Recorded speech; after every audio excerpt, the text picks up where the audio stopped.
আসসালামু আলাইকুম। প্রিম্যাচিউর বাচ্চার যত্নের বিষয়ে আজকে আমরা কিছু সামান্য আলোচনা করব।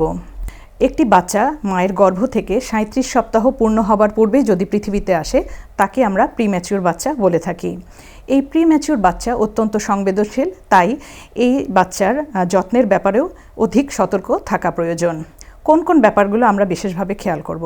প্রথমত, প্রিম্যাচিউর বাচ্চাকে যথেষ্ট পরিমাণ উষ্ণ রাখতে হবে, অর্থাৎ তাকে যথাযথভাবে কাপড় দিয়ে ঢেকে রাখতে হবে।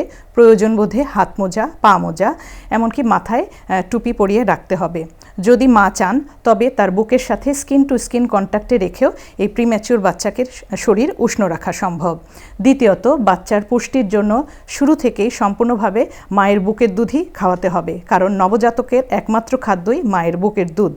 কোনোভাবে যদি মা কখনো খাওয়াতে না পারেন বা বাচ্চা টানছে না এরকম পরিলক্ষিত হয়, তবে মা বুকের দুধ বের করে একটি পরিষ্কার পাত্রে নিয়ে এটি ড্রপার অথবা ছোট একটি চামচের সাহায্যে বাচ্চাকে খাওয়াতে পারেন। তবে তার পাশাপাশি অবশ্যই তাকে বুকের দুধে বাচ্চাটিকে টানাতে হবে।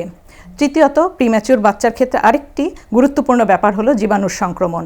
এক্ষেত্রে কিছু পদক্ষেপ নেওয়া জরুরি, যেমন বাচ্চাকে প্রতিবার ধরার আগে যথাযথভাবে হাত ধুয়ে নেওয়া, বাচ্চার কাছে অধিক পরিমাণে মানুষের যাতায়াত যেটা না হয় সেদিকে লক্ষ্য রাখা, এবং অনেকে মিলে বাচ্চাকে হ্যান্ডেলিং না করে দু একজন মিলে বাচ্চাকে হ্যান্ডেলিং করা, এবং বাচ্চার নাভি যাতে শুষ্ক থাকে এবং কোনো ধরনের যাতে কোনো কিছু লাগানো না হয় সেদিকে দৃষ্টি রাখা।